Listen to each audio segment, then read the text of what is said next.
سورۃ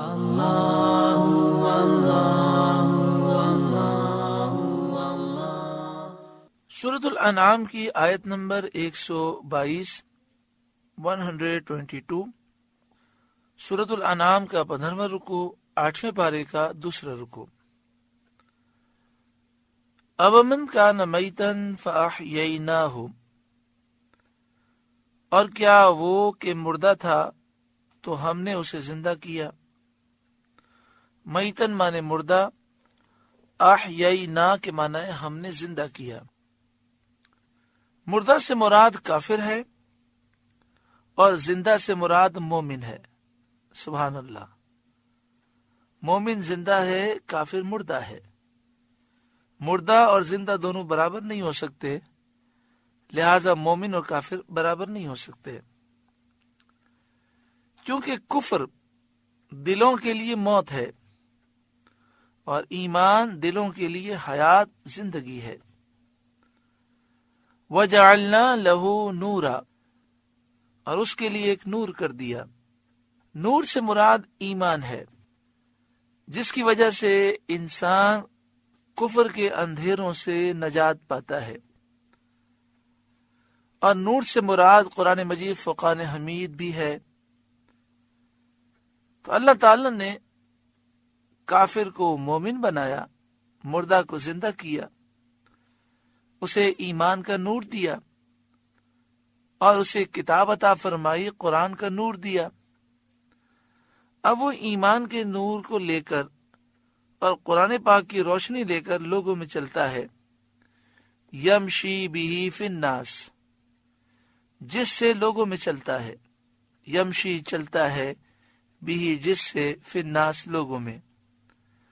اب وہ جب لوگوں میں چلتا ہے تو قرآن کا نور اس کے ساتھ ہوتا ہے، ایمان کا نور اس کے ساتھ ہوتا ہے، اس کی گفتگو میں وہ نور ہوتا ہے، اس کی سوچ میں وہ نور ہوتا ہے، اس کے افعال میں وہ نور ہوتا ہے،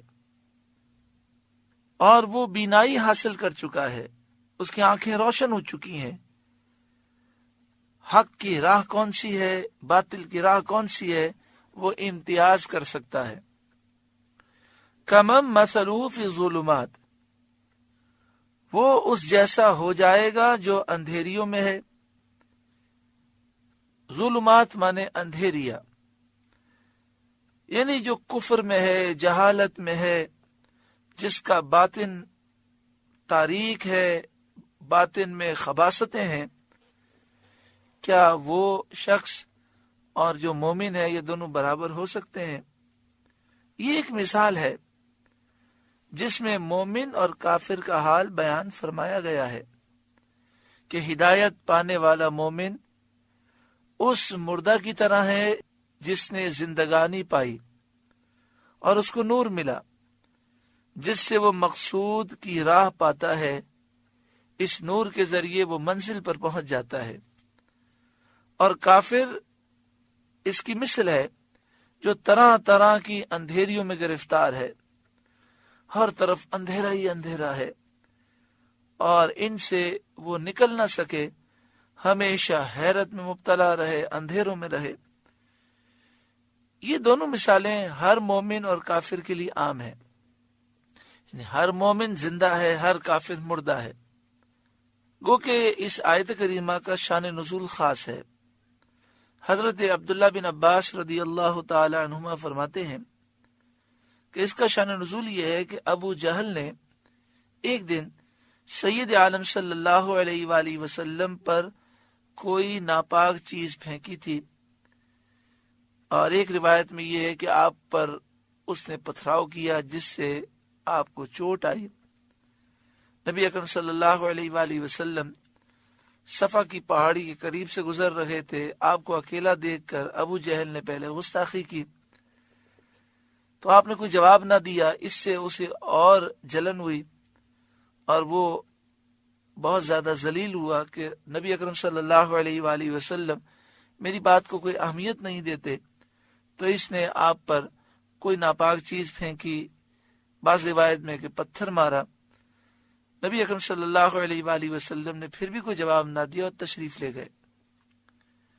سید الشہداء حضرت حمزہ رضی اللہ تعالیٰ عنہ، آپ نبی اکرم صلی اللہ علیہ وآلہ وسلم کی چچا ہیں۔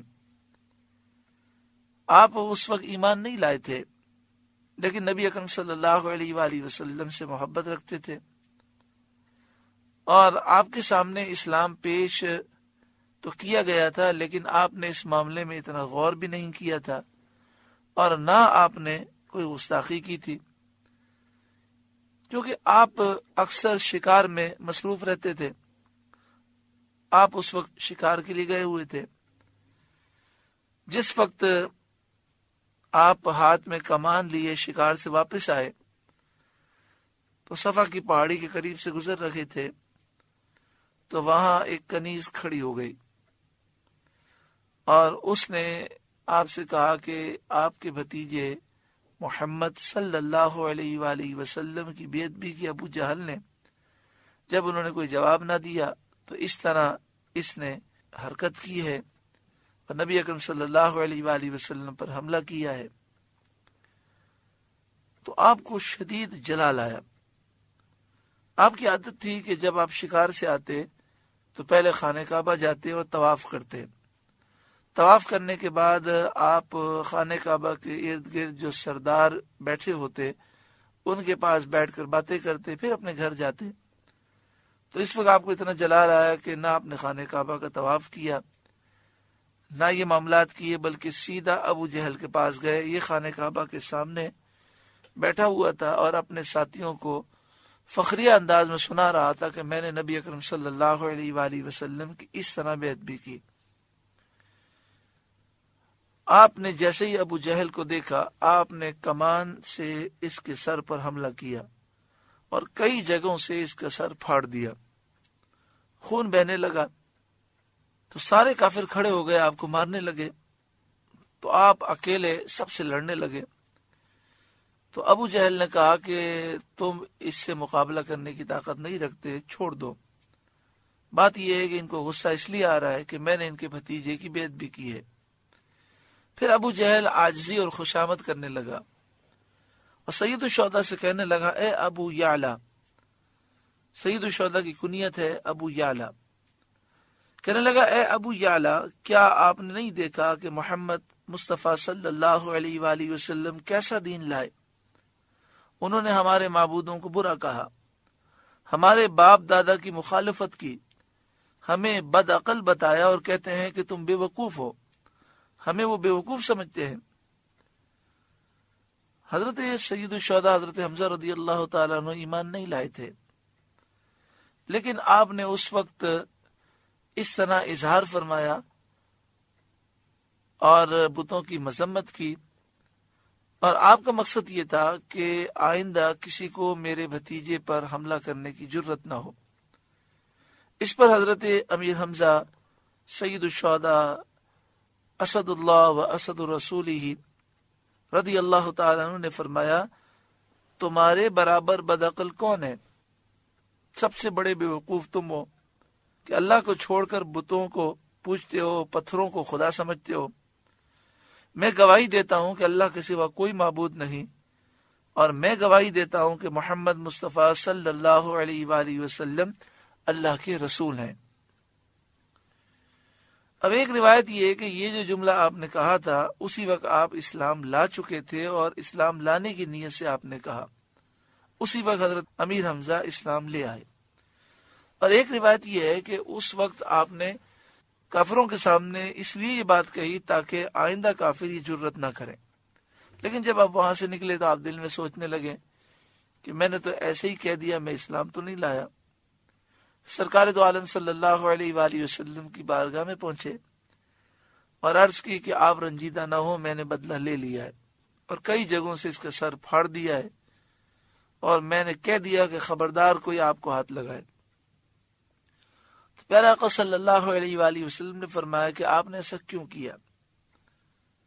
سید الشہداء حضرت حمزہ رضی اللہ تعالی عنہ نے عرض کیا کہ آپ کو خوش کرنے کے لیے۔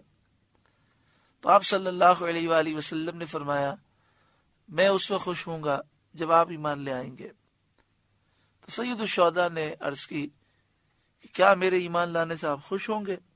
تو پیارا آقا صلی اللہ علیہ وآلہ وسلم نے فرمایا، ہاں تو اس وقت سید الشہداء حضور کے سامنے ایمان لائے۔ ایک روایت یہ بھی ہے۔ اللہ تبارک و تعالی نے سید الشہداء کو بڑا مقام و مرتبہ عطا فرمایا۔ ایمان لانے کے بعد جب تک آپ دنیاوی حیات کے ساتھ رہے، آپ نے حضور کے لیے اپنا سب کچھ قربان کیا، اور جب آپ کی شہادت ہوئی تو پیارے آقا صلی اللہ علیہ وآلہ وسلم نے فرمایا، آسمانوں میں فرشتے حمزہ کو اسد اللہ و اسد رسول ہی کہہ رہے ہیں کہ یہ اللہ کا شعر ہے اور اللہ کے رسول کا شعر ہے۔ اللہ تبارک و تعالی سید الشہداء کے در کی حاضری نصیب فرمائے۔ میں یہاں پر یہ عرض کروں گا کہ جب بھی مدینہ شریف حاضری ہو تو عام طور پر لوگوں کا معمول یہ ہے کہ وہ جبل احد شریف اور شہداء احد کی بارگاہ میں، سید الشہداء کی بارگاہ میں پوری حاضری میں ایک دفعہ جاتے ہیں۔ تو آپ سے گزارش یہ ہے کہ آپ روزانہ کا معمول بنائیں، جب بھی مدینہ شریف حاضری ہو۔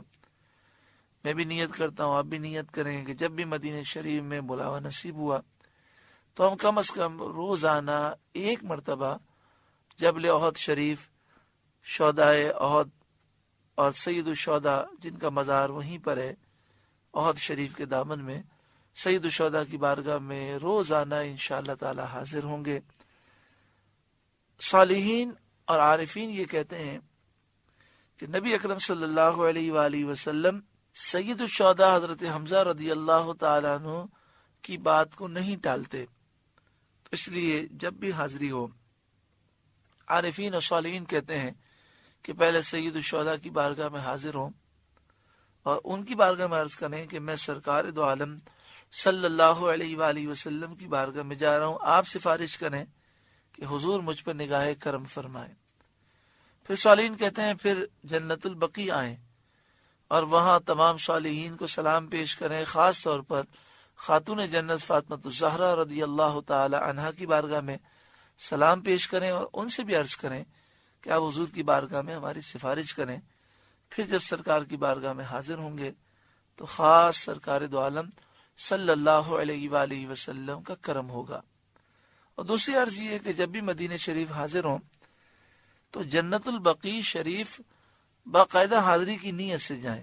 ہوتا یہ کہ چلتے چلتے جنت البقیع سے گزرے، سلام پیش کر دیا، بلکہ ہونا یہ چاہیے کہ جس طرح سید الشہداء کی بارگاہ میں ہم باقاعدہ اپنے ہوٹل سے نکلتے ہیں تو ذہن بنا کے نکلتے ہیں وہاں حاضر ہونا ہے، تو ساتھ میں یہ بھی نیت کریں کہ پہلے سید الشہداء کی بارگاہ میں حاضری دیں گے، شہداء احد کو سلام پیش کریں گے، پھر جنت البقیع آئیں گے اور اہل بقیع کو سلام پیش کریں گے، اور پھر سرکار دو عالم صلی اللہ علیہ وآلہ وسلم کی بارگاہ میں سلام پیش کریں گے، شیخین کریمین کی بارگاہ میں سلام پیش کریں گے۔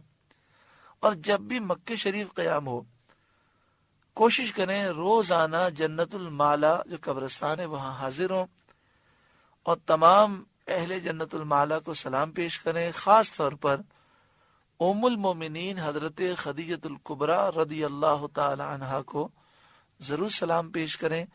اور روزانہ جب بھی مکہ شریف حاضر ہوں تو جتنے دن قیام ہو روزانہ جنت المالا جائیں اور ام المومنین حضرت خدیجہ الکبریٰ رضی اللہ تعالی عنہا کو سلام پیش کریں۔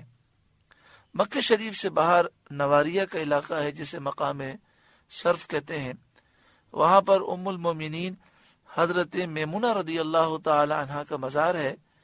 تقریباً میرا خیال ہے مکہ شریف سے 20-25 کلومیٹر دور ہے، تو کسی ٹیکسی والے سے بات کر لیں، اور آپ مکہ شریف میں ہو تو ٹیکسی والے سے اس طرح بات کریں کہ ہمیں حضرت میمونہ کے مزار پر آپ لے جائیں، وہاں ہم 10 منٹ 15 منٹ آدھا گھنٹہ جتنا وہ راضی ہو حاضری دیں گے، اور پھر ہمیں دوبارہ آپ اپنے مقام پر لے آئیں۔ تو انشاءاللہ تعالی وہاں بھی حاضری ہو جائے گی۔ وہاں روز حاضر ہو سکیں تو سبحان اللہ، ورنہ کم از کم 1-2 مرتبہ ضرور حاضر ہوں۔ حضرت میمونہ رضی اللہ تعالی عنہا اور حضرت ام المومنین خدیجہ الکبریٰ رضی اللہ تعالی عنہا کا بھی بڑا بلند و بالا مقام ہے۔ ان درباروں میں جو حاضر ہوتا ہے وہ سرکار دو عالم صلی اللہ علیہ وآلہ وسلم کا پیارا ہو جاتا ہے۔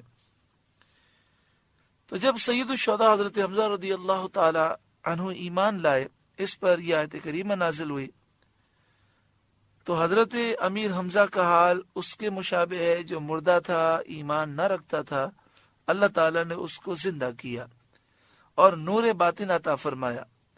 اور ابو جہل کی حیثیت یہی ہے کہ وہ کفر میں اور جہالت کے اندھیروں میں گرفتار رہا۔ لیس بخارج منہا، ان سے نکلنے والا نہیں۔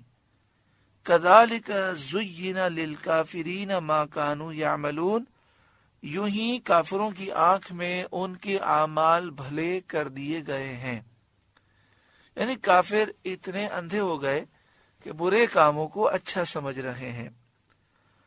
وَكَذَلِكَ، اور اسی طرح، جَعَلْنَا فِي كُلِّ قَرْيَةٍ أَكَابِرَ مُجْرِمِيهَا، ہم نے ہر بستی میں اس کے مجرموں کے سردار کیے، لِيَمْكُرُوا فِيهَا، کہ اس میں مکر و فریب کریں، وَمَا يَمْكُرُونَ إِلَّا بِأَنفُسِهِمْ، وہ مکر و فریب خود اپنی جانوں کے ساتھ کر رہے ہیں، یعنی خود وہ اپنا نقصان کر رہے ہیں، طرح طرح کے ہیلے کرتے ہیں، فریب کرتے ہیں اور مکاریاں کرتے ہیں، اس سے لوگوں کو بہکانے کی کوشش کرتے ہیں اور باطل کو عام کرنے کی کوشش کرتے ہیں۔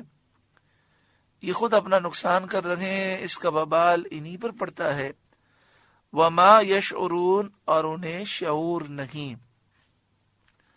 وَإِذَا جَاءَتْهُمْ آیَةٌ، اور جب ان کے پاس کوئی نشانی آئے، قالوا، کہتے ہیں، لن نؤمن حتى نؤتى مثل ما اوتی رسول اللہ، ہم ہرگز ایمان نہ لائیں گے جب تک ہمیں بھی ویسا ہی نہ ملے جیسا اللہ کے رسولوں کو ملا، یعنی کہتے ہیں جب تک ہمیں اللہ تعالیٰ نبی نہیں بنائے گا، جب تک ہم پر وحی نہیں آئے گی، ہم ایمان نہیں لائیں گے۔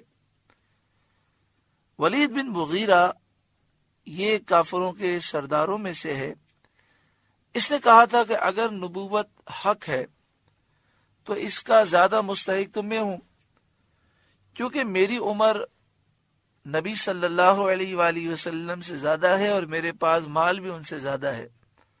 اس پر یہ آیت کریمہ نازل ہوئی، اللہ اعلم حیث یجعل رسالتہ، اللہ خوب جانتا ہے جہاں اپنی رسالت رکھے، یعنی اللہ جانتا ہے کہ نبوت کی اہلیت اور اس کا استحقاق کس کو ہے کس کو نہیں۔ عمر سے اور مال سے کوئی نبوت کا مستحق نہیں ہو سکتا۔ نبوت کوئی کسبی چیز نہیں ہے کہ انسان ریاضت و مجاہدات کے ذریعے نبوت حاصل کر سکے۔ یہ نبوت محض اللہ اپنے فضل سے جسے چاہتا ہے عطا فرماتا ہے۔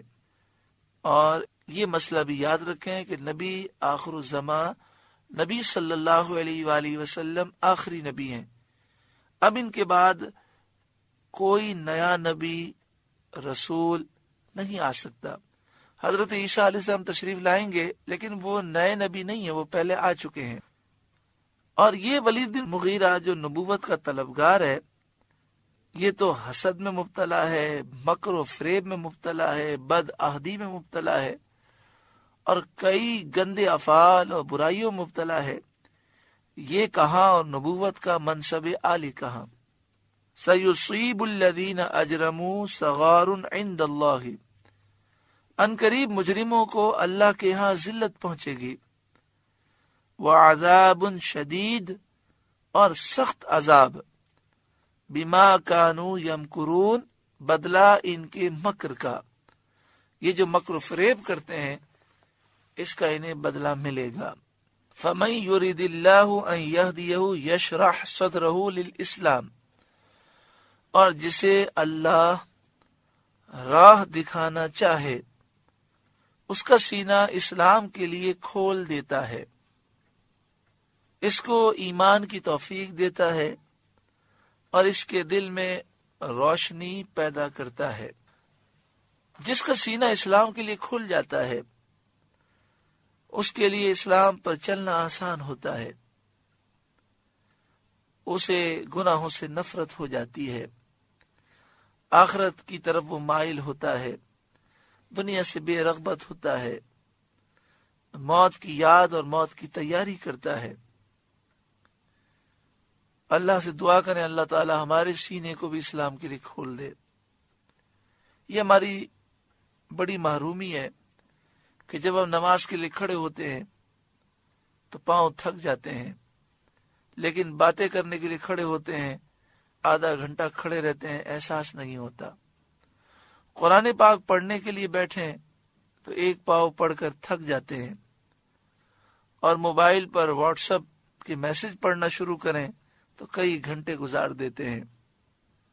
یہ بڑی بدنصیبی کی بات ہے کہ مسجد میں نکاح کے لیے آئے ہیں اور اندر عصر کی نماز ہو رہی ہے، باہر کھڑے رہتے ہیں، نماز نہیں پڑھتے۔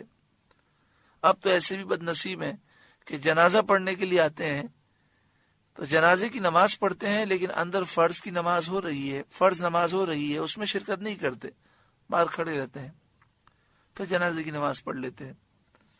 یعنی کسی کا جنازہ دیکھ کر بھی انہیں اپنی موت یاد نہیں آتی۔ کیا وجہ ہے؟ وہ کہتے ہیں نماز ہم پر بڑی بھاری ہے، بڑی مشکل ہے۔ لیکن جن کے دل اسلام کے لیے کھل جاتے ہیں انہیں تو سجدوں میں ایسی لذت آتی ہے کہ پوری پوری رات گزر جاتی ہے، ان کا ایک سجدہ مکمل نہیں ہوتا۔ حضرت خاتون جنت فاطمہ الزہرا رضی اللہ تعالی عنہا کے بارے میں مشہور و معروف ہے کہ آپ لمبے لمبے قیام کرتی، لمبے لمبے سجدے کرتی، اور سجدے میں ہوتی، رات ختم ہو جاتی تو آپ عرض کرتی ہیں مالک راتیں بہت چھوٹی ہیں، تیری بندی فاطمہ کا ایک سجدہ مکمل نہیں ہوتا۔ نبی اکرم صلی اللہ علیہ وآلہ وسلم اتنا لمبا قیام فرماتے کہ پاؤں مبارک پر ورم آ جاتا۔ اللہ تبارک و تعالی ہمیں بھی عبادتوں کی لذتیں عطا فرمائے اور گناہوں سے نفرت عطا فرمائے۔ دعا فرمائے اللہ تعالی ہمارے سینے کو اسلام کے لیے کھول دے۔ وَمَن يُرِدْ أَن يُضِلَّهُ يَجْعَلْ صَدْرَهُ ضَيِّقًا حَرَجًا، اور جسے گمراہ کرنا چاہے اس کا سینہ تنگ خوب رکا ہوا کر دیتا ہے۔ سینہ اتنا تنگ ہو جاتا ہے کہ نہ توحید کے دلائل اس میں آتے ہیں، نہ ایمان کے دلائل، نہ علم آتا ہے۔ اس کی ایسی حالت ہوتی ہے کہ جب اس کو ایمان کی دعوت دی جاتی ہے اور اسلام کی طرف بلایا جاتا ہے تو وہ اس پر نہایت شاق ہوتا ہے۔ كَأَنَّمَا يَصَّعَّدُ فِي السَّمَاءِ، گویا کسی کی زبردستی سے آسمان پر چڑھ رہا ہے۔ اس کو بہت دشوار معلوم ہوتا ہے۔ اسلام لانا اور اسلام پر عمل کرنا بڑا دشوار محسوس ہوتا ہے، کہ جیسے کوئی زبردستی کرے کہ آسمان پہ چڑھو تو سوچ کر ہی انسان کا سانس پھولنے لگے، تو ایسے ہی وہ اسلام کو سوچ کر گھبرا جاتے ہیں۔ یہ بات تو کافروں کی ہے، لیکن ہم مسلمان ہونے کی حیثیت سے سوچیں کیوں دین پر عمل کرتے ہوئے ہمیں پریشانی محسوس ہوتی ہے، گھبراہٹ ہوتی ہے، اور گناہ کرتے ہوئے ہمیں لذتیں محسوس ہوتی ہیں۔ اس کا مطلب یہ ہوا کہ ہمارا دل ابھی گناہوں سے کالا ہے۔ اللہ تعالیٰ اس دل کی کالک کو دور فرمائے۔ كَذَلِكَ يَجْعَلُ اللَّهُ الرِّجْسَ عَلَى الَّذِينَ لَا يُؤْمِنُونَ، اللہ یوں ہی عذاب ڈالتا ہے ایمان نہ لانے والوں کو۔ یعنی جو لوگ ایمان نہیں لاتے ان پر اللہ تعالیٰ کا عذاب اسی طرح آتا ہے۔ آخرت کا جو عذاب ہے وہ تو ہے، دنیا میں یہ بھی عذاب ہے کہ وہ دین سے دور، بہت دور کر دیے جاتے ہیں۔ تو جو اللہ کے دین کے قریب ہو جائے اور جسے عبادتوں میں لذتیں ملیں، یہ اللہ کی بہت بڑی رحمت ہے۔ وَهَذَا صِرَاطُ رَبِّكَ مُسْتَقِيمًا، اور یہ دین اسلام تمہارے رب کی سیدھی راہ ہے۔ قَدْ فَصَّلْنَا الْآيَاتِ لِقَوْمٍ يَذَّكَّرُونَ، ہم نے آیتیں مفصل بیان کر دیں نصیحت ماننے والوں کے لیے۔ لَهُمْ دَارُ السَّلَامِ، ان کے لیے سلامتی کا گھر ہے۔ عند ربہم، ان کے رب کے یہاں۔ یعنی جب جنتی جنت میں جائیں گے تو وہ دارالسلام میں چلے جائیں گے. جنت کا ایک نام دارالسلام بھی ہے. جو مومن ہیں اور جن سے اللہ راضی ہے ان کے لیے قیامت میں بھی سلامتی ہے، قبر میں بھی سلامتی ہے، اور جنت میں ہمیشہ رہنا ہے. وَهُوَ وَلِيُّهُمْ بِمَا كَانُوا يَعْمَلُونَ، اور وہ ان کا مولا ہے، یہ ان کے کاموں کا پھل ہے. وَيَوْمَ يَحْشُرُهُمْ جَمِيعًا، اور جس دن ان سب کو اٹھائے گا اور فرمائے گا یا معشر الجن، اے جن کے گروہ، قد استکثرتم من الانس، تم نے بہت آدمی گھیر لیے، اے سرکش جنات، تم نے بہت سے لوگوں کو بہکایا اور گمراہ کر دیا. وقال اولیاؤہم من الانس، اور ان سرکش جنات کے دوست آدمی عرض کریں گے، یعنی وہ لوگ جنہوں نے شیطانوں کی پیروی کی، سرکش جنات کی باتوں میں آ کر انہوں نے اپنے آپ کو برباد کیا، وہ عرض کریں گے ربنا استمتع بعضنا ببعض، اے ہمارے رب، ہم میں ایک نے دوسرے سے فائدہ اٹھایا. اس طرح کے انسانوں نے شہوات اور گناہوں میں ان سے مدد پائی، اور جنات نے انسانوں کو اپنا مطیع بنایا، آخر کار اس کا نتیجہ پایا. یعنی جب انسان گندے کام کرتا ہے، سرکش جنات کی پیروی کرتا ہے، تو گندے کاموں میں، گناہوں میں سرکش جنات اس کی مدد کرتے ہیں. جنات جو ہیں یعنی شیاطین جو ہیں، وہ اس سے خوش ہوتے ہیں کہ انسان ہمارے فرما بردار ہیں، ہمارے قابو میں ہیں، ہم جو کہتے ہیں یہ وہ کرتے ہیں. وَبَلَغْنَا أَجَلَنَا الَّذِي أَجَّلْتَ لَنَا، اور ہم اپنی اس میعاد کو پہنچ گئے جو تو نے ہمارے لیے مقرر فرمائی تھی. یعنی وقت گزر گیا، قیامت کا دن آ گیا، اب صرف حسرت ہے، ندامت ہے، شرمندگی ہے. قال النار مثواکم، اللہ فرمائے گا آگ تمہارا ٹھکانہ ہے. خالدین فیہا، ہمیشہ اس میں رہو. الا ما شاء اللہ، مگر جسے اللہ چاہے. حضرت عبداللہ بن عباس رضی اللہ تعالی عنہما نے فرمایا کہ اس سے مراد وہ لوگ ہیں جن کی نسبت علم الہی میں ہے کہ وہ اسلام لائیں گے اور نبی کریم صلی اللہ علیہ وآلہ وسلم کی تصدیق کریں گے اور جہنم سے نکالے جائیں گے. یعنی شیطانوں کی پیروی کرنے والے دو قسم کے لوگ ہیں. ایک تو وہ ہے جن کا خاتمہ کفر پر ہوا تو وہ ہمیشہ جہنم میں رہیں گے. ایک وہ ہیں جن کا خاتمہ تو ایمان پر ہوا لیکن شیطانوں کی پیروی کی اور خوب گناہ کیے،